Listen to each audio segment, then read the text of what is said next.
Bonjour et bienvenue à ce premier épisode de la revue hebdomadaire de Québec Nouvelle. Donc, concept bien simple. À chaque vendredi, je vais vous faire un petit retour sur les gros événements qu'il y a eu cette semaine, sur les dossiers à surveiller, faire quelques petits commentaires par rapport à ça. Donc, pour ceux qui me suivent depuis un peu plus longtemps, depuis en 2018-2019, je faisais des vidéos. Donc, c'est un plaisir pour moi de recommencer après tant d'années pour Québec Nouvelle. Donc, voilà. Donc, sans plus attendre, on a quand même une couple de sujets aujourd'hui. Donc, évidemment, Elon Musk, c'est la grosse nouvelle de la journée. Ça s'est fait durant la nuit, a pris officiellement possession de Twitter. Donc, on va revenir là-dessus. Le projet de loi C11 aussi, qui est rendu au Sénat, qui étrangement, les Canadiens et les Québécois ont l'air de pas trop se préoccuper de cet enjeu-là, alors que c'est très, très important. Donc, on va revenir aussi là-dessus. Bon, les divisions au PCQ, comme vous avez pu voir, il y a l'air d'avoir un peu de bisbille au PCQ en ce moment. Je veux aussi revenir sur le concept de super ministre, le super ministère de Fitzgibbon, et son lien avec justement une potentielle crise énergétique au Québec. Bon, on va se poser la question. Après ça, bon, les coups d'éclat écolo, évidemment. Vous avez vu la prolifération de ces manifestations un peu vandales des groupes écologistes. Est-ce que ça les aide vraiment? Bon, on va voir ça. Et après ça, juste un petit retour sur... Poutine aurait affirmé hier qu'on était sur... dans le fond, qu'on s'enlignait vers une décennie extrêmement dangereuse. Une opinion que je partage. On va voir un petit peu... en quoi est-ce qu'on peut affirmer que notre décennie va être particulièrement dangereuse. Donc, sans plus attendre, premier thème, évidemment, Elon Musk. Finalement, Elon Musk. Écoutez, ça faisait quand même quelques mois que il y avait des va-et-vient entre la direction de Twitter et Elon Musk pour un rachat. Finalement, ça a été réglé pour 44 milliards, comme vous savez bien. Vraiment... c'est assez incroyable parce qu'on va se le dire, Elon Musk est quand même une figure pratiquement mémétique. Je veux dire, c'est quasiment un meme star. Si tu vois ses activités sur Twitter, c'est quasiment un troll en quelque sorte. Donc, d'avoir le master troll à la tête de Twitter, écoutez, c'est une nouvelle assez incroyable. Déjà, il affirme qu'il l'achète pas pour l'argent. Il l'achète clairement pour restaurer la liberté d'expression. Bon, après... Est-ce que Elon Musk va vraiment réussir à restaurer plus de liberté d'expression? C'est sûr qu'il va peut-être... est-ce que ça va être le retour du monstre orange ou de Babylon Bee ou d'une couple de figures conservatrices comme ça qui ont été bannies à vie? Déjà, je pense qu'il s'est à peu près engagé à le faire. On peut s'attendre à un retour. Trump, pour sa part, avait affirmé qu'il ne reviendrait pas. Mais bon, j'ai l'impression que ce serait quand même pas à son avantage, surtout à la veille des élections. C'est assez bien, en fait, pour les conservateurs, en fait, pour les républicains, pardon, aux États-Unis, s'ils sont capables de réavoir Trump à la veille des élections de mi-mandat qui s'enlignent en novembre. Bon, est-ce que Elon Musk va avoir fait ça d'ici là? Il va falloir voir. Mais c'est ça. Il y a aussi, les gens rappellent son côté très transhumaniste. Est-ce que c'est vraiment un allié des peuples aujourd'hui ou est-ce que c'est pas une figure un peu, justement, technocratique, une figure, pas technocratique, je suis désolé, mais une figure, justement, transhumaniste qui, il travaille littéralement sur une puce implantée dans le cerveau pour qu'on soit comme connecté à nos appareils électroniques. Donc, est-ce que c'est vraiment une bonne chose? Bon. Dans tous les cas, Twitter, il a l'air d'avoir des bonnes positions là-dessus. Et quelle meilleure manière, peut-être, de célébrer l'arrivée d'Elon Musk à la tête de Twitter, si ce n'est de regarder des memes. Comme j'ai dit, c'est un meme star. On va regarder des memes ensemble. Parce que je pense qu'il y en a une quantité assez phénoménale qui se partage aujourd'hui. Donc, pour commencer, on voit déjà le classique. C'est quoi, c'est Avengers, ça? Je suis pas très super-héros, mais qui fait disparaître tous les woke. Alors, un partagé par Ring Media, un média français. D'ailleurs, je le recommande beaucoup. Il y en a partagé un autre, d'ailleurs, qui m'a fait capoter. C'est celui-là ici. Allez. Donc, il dit que c'est une allégorie à Musk qui rencontre les woke.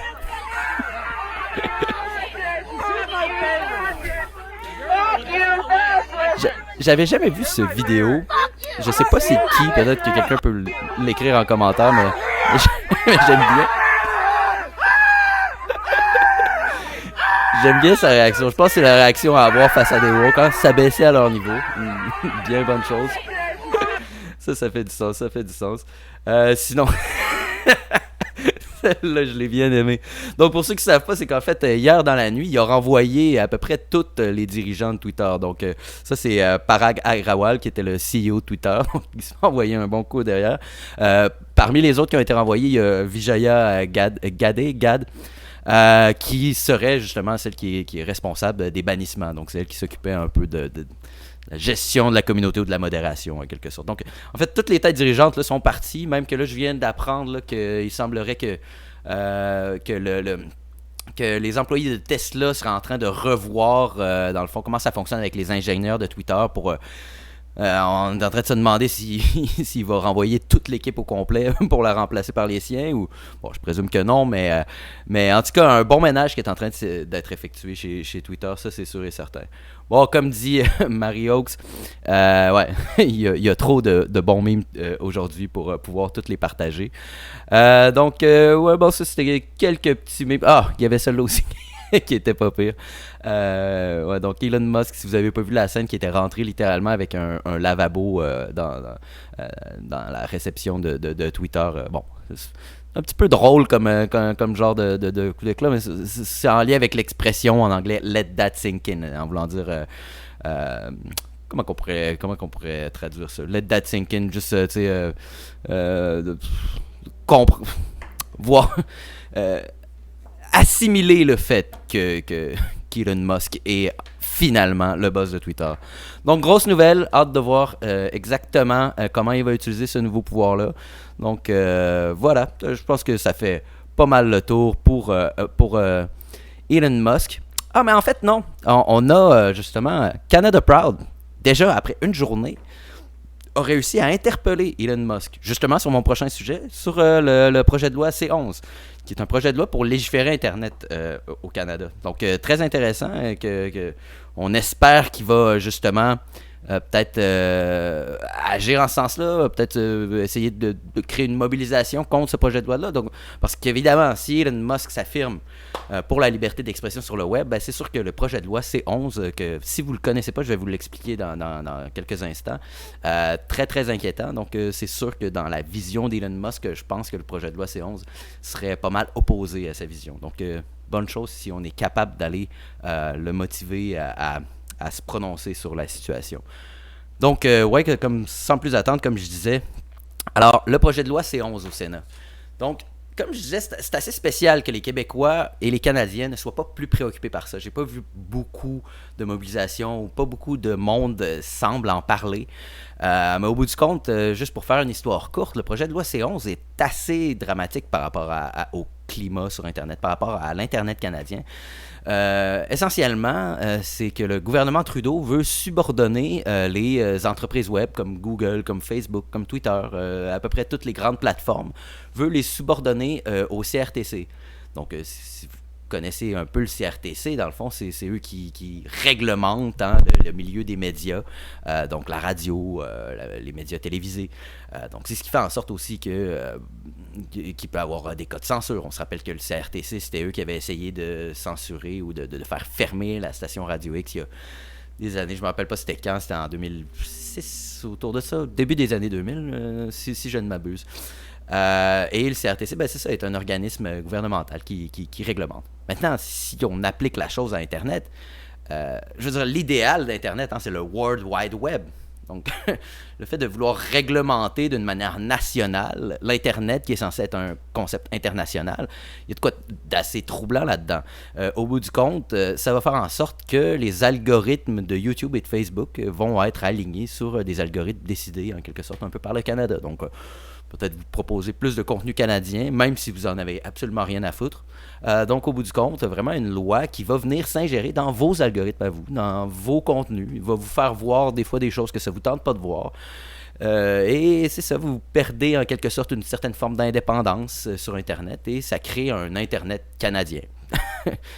Je me rappelle que dans les dernières années, on entendait parler de ça seulement pour la Russie, pour la Chine. Maintenant, c'est rendu que le Canada aura son propre Internet.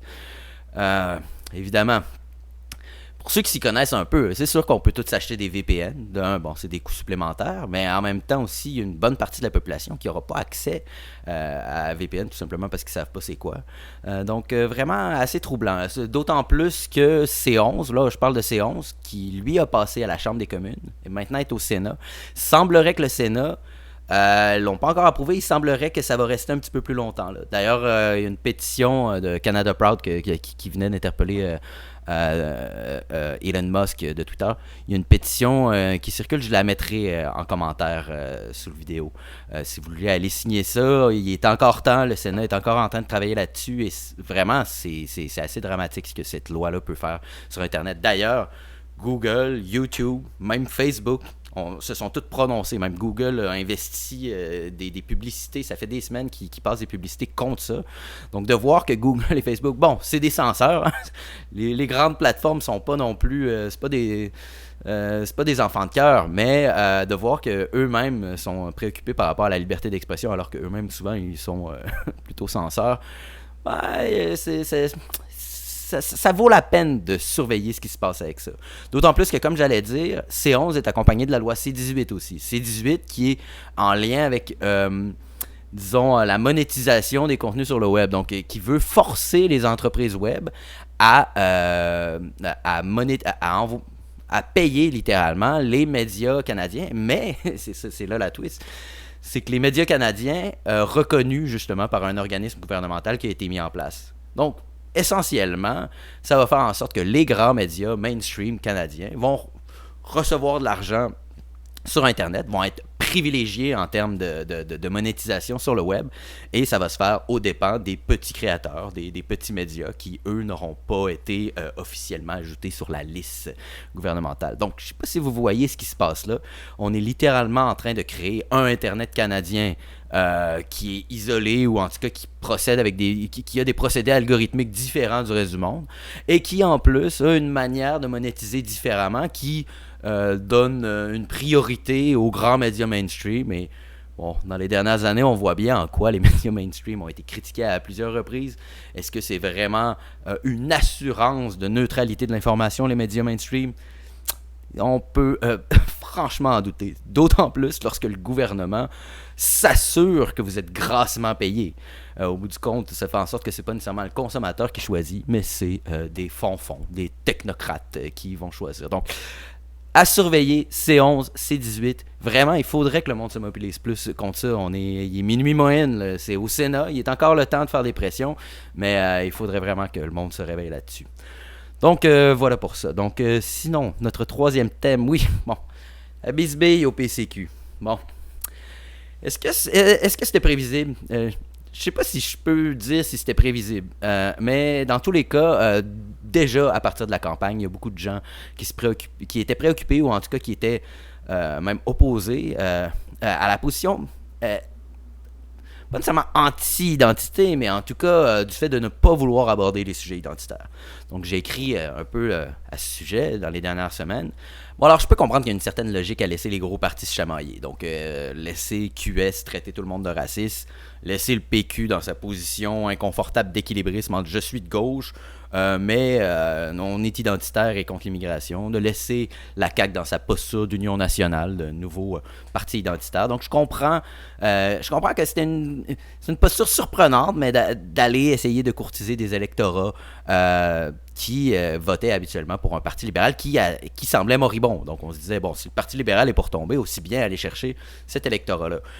Mais c'est sûr qu'au bout du compte, je veux dire, juste de s'opposer aux lois sur la langue, et de s'opposer, et aussi d'avoir des positions un petit peu trop pro-immigration, alors que dans la plateforme, il voulait une réduction. En tout cas, le fait de ne pas vouloir en parler, ou de s'opposer de même, je pense que ça posait problème à une bonne majorité de Québécois qui, justement, trouvent que ces sujets-là sont incontournables au Québec. Donc, est-ce que vraiment on est passé au-dessus de la question identitaire au Québec? Je pense pas, et il y a une majorité de Québécois qui pensent que non, effectivement. Donc, ça a donné lieu, justement, de la bisbée. Bon, je sais pas si vous avez vu, à Radio X, il y a eu un débat entre Alexandre Cormier-Denis et Jonathan Hamel. Je le recommande fortement, sincèrement. C'est un débat qui s'est fait dans le respect, malgré le fait que les positions sont complètement opposées.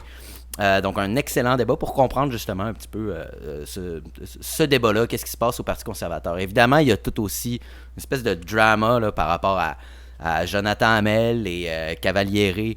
Et donc là, Jonathan Hamel qui était comme un conseiller non officiel, puis qui, au bout du compte, s'est fait donner des listes électorales. Et là, Cavaliere qui demande à Jonathan Hamel de ramener les listes électorales. Et maintenant, Jonathan Hamel qui charge 40 000 $ au Parti conservateur. Donc tout ça, il y a cette espèce de drama-là, mais on le sent qu'au bout du compte, il y a la tension idéologique qui est derrière. Au bout du compte, oui, il y a ces problèmes-là de est-ce que c'était un consultant, est-ce qu'il a le droit d'avoir les listes électorales, etc. Mais au bout du compte, c'est sûr que Cavaliere semblerait qu'il est plus identitaire et Jonathan Hamel, lui, est justement plus pour l'espèce de stratégie d'éviter les sujets identitaires et de simplement aller chercher l'électorat des libéraux. Comme il argumente sur un changement de paradigme où l'identité aurait disparu. Bon. Après, je vous encourage à aller regarder quand même. Il y en a beaucoup qui sont fâchés, qui se disent je veux dire, le Parti conservateur a très bien fait. Je veux dire, c'est pas une défaite. Et pourquoi on se met à se chamailler là? Mais écoutez, on a quand même 4 ans pour régler ce genre de problème-là. Donc, c'est pas nécessairement une mauvaise chose qu'il y ait ces débats-là. Hein. Il faut quand même se positionner là-dessus. Donc, maintenant, super ministre. Bon, je vais pas parler trop longtemps là-dessus parce que j'ai écrit justement un article là-dessus. Donc, c'est le thumbnail là. Si vous allez sur le site de Québec Nouvelle, vous allez le voir. C'est simplement que mon point, c'est que je trouve ça quand même assez particulier que le gouvernement du Québec mette en place, c'est ça, un super ministère, un super ministre en Fizibon qui met ensemble, dans le fond, l'énergie et l'économie.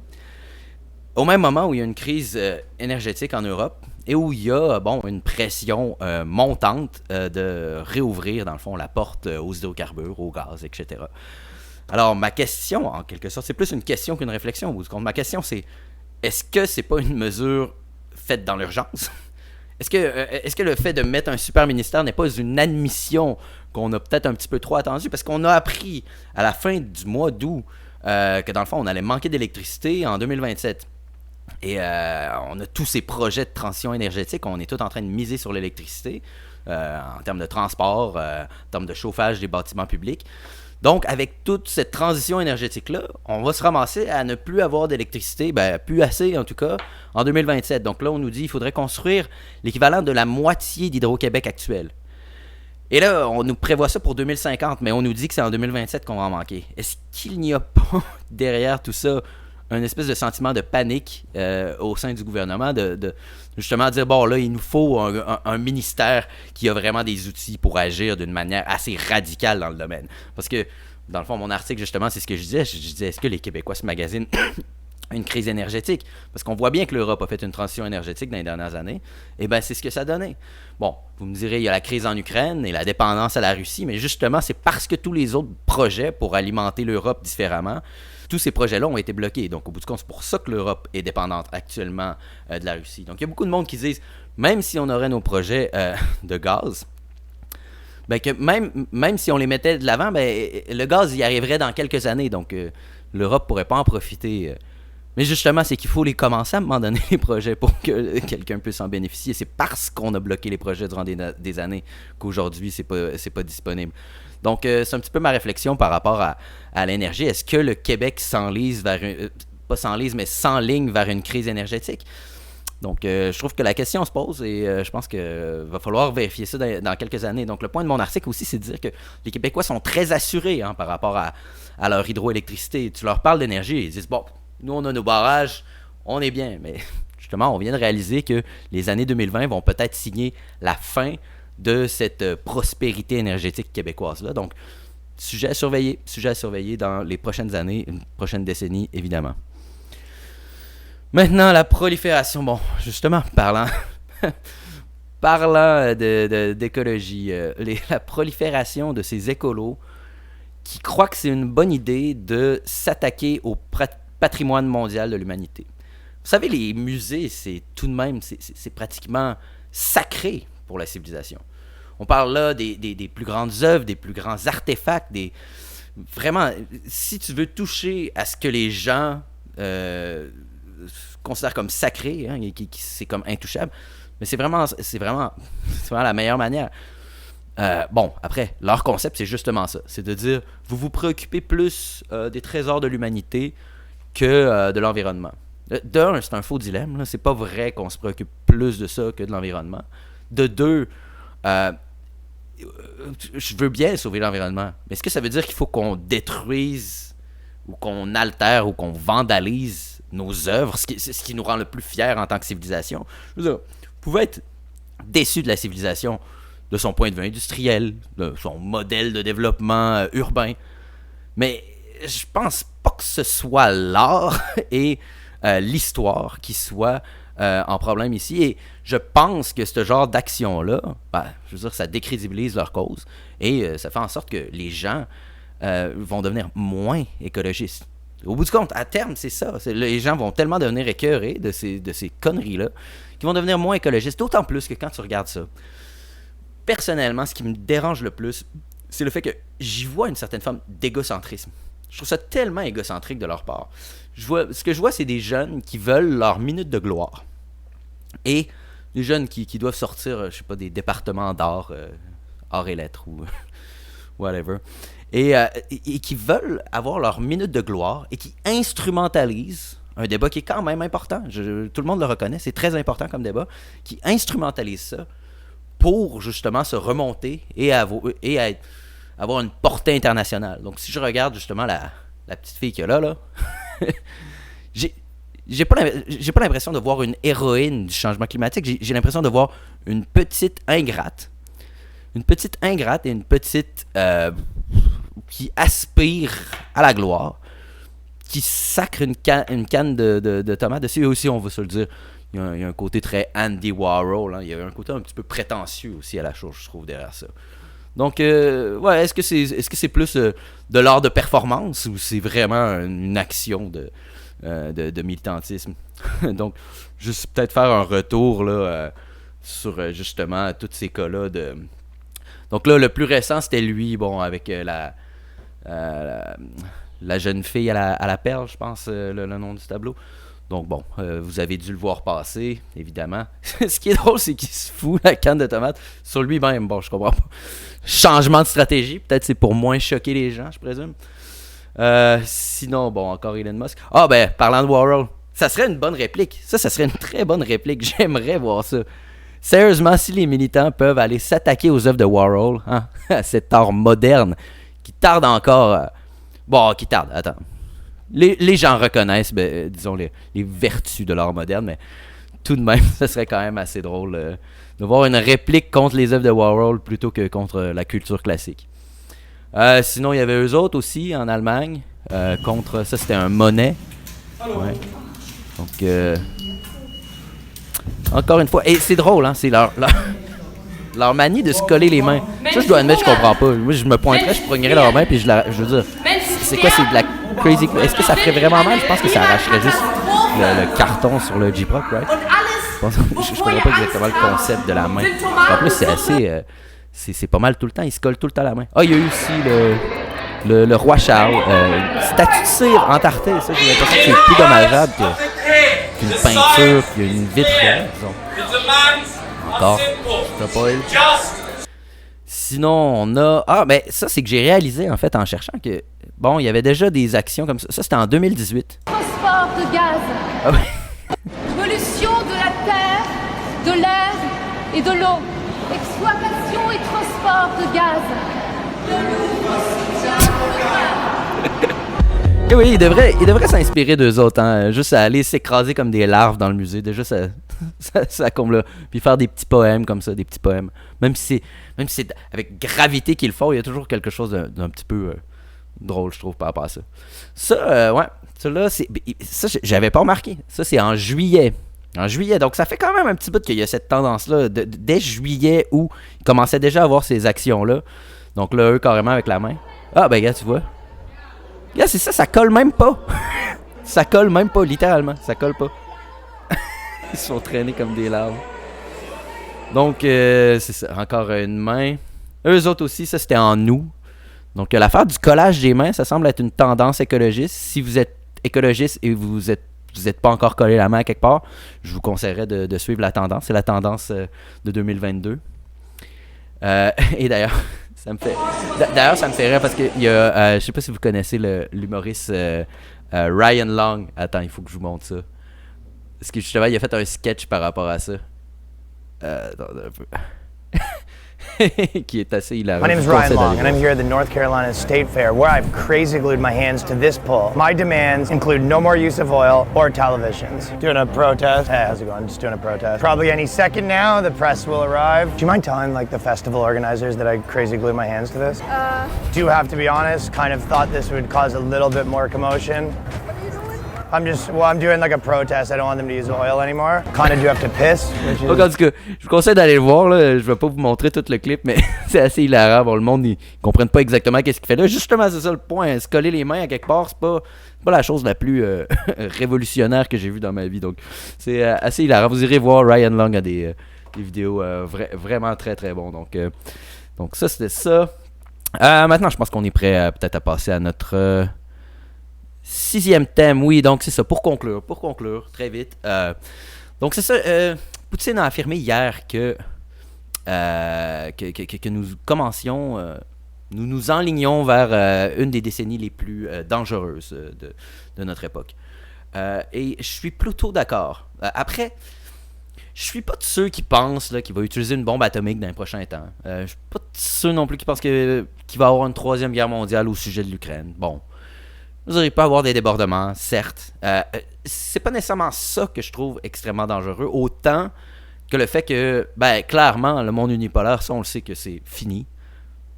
Mais c'est surtout que, justement, là, c'est comme si on rembarque dans une dynamique de guerre froide, mais qui va être plus instable. La guerre froide, bon, c'était bipolaire. Maintenant, est-ce que c'est vraiment bipolaire? Il y a la Russie, il y a la Chine, il y a l'Inde, il y a Brésil, l'Europe, l'Amérique du Nord, donc... On parle plus d'un monde multipolaire. Et en termes de relations internationales, on sait que les systèmes multipolaires sont les plus difficiles à maintenir en place. Justement, c'est toujours le concept d'essayer de maintenir l'équilibre des pouvoirs, un équilibre qui est pratiquement impossible à maintenir. Et ça fait en sorte que, bon, avec cette obsession-là de défendre l'Ukraine, et je suis désolé pour le peuple ukrainien, évidemment, mais je pense que de ruiner l'ensemble des relations internationales et de la géopolitique simplement pour le sujet de l'Ukraine, pour des régions ukrainiennes qui parlent russe littéralement, je pense que là on s'enligne vers une dynamique extrêmement dangereuse. Parce qu'au bout du compte, juste Christophe Freeland affirmait, je pense la semaine passée ou cette semaine, une espèce de nouvelle vision économique où on s'allie... Essentiellement, on dit qu'on s'allie avec nos alliés, avec les gens qui ont des valeurs semblables aux nôtres. Donc, ça semble super beau, vu de même. En même temps, je trouve que de littéralement affirmer à la face du monde, nous n'allons plus collaborer avec parmi les plus grandes puissances sur Terre en ce moment. Je veux dire, il y a quelque chose d'inquiétant là-dedans quand même. Il y a quelque chose d'inquiétant. D'autant plus quand on sait le niveau d'infiltration des sociétés occidentales par la Chine. On a vu récemment, la Chine ouvre littéralement des stations de police en sol canadiens, américains, partout en Europe.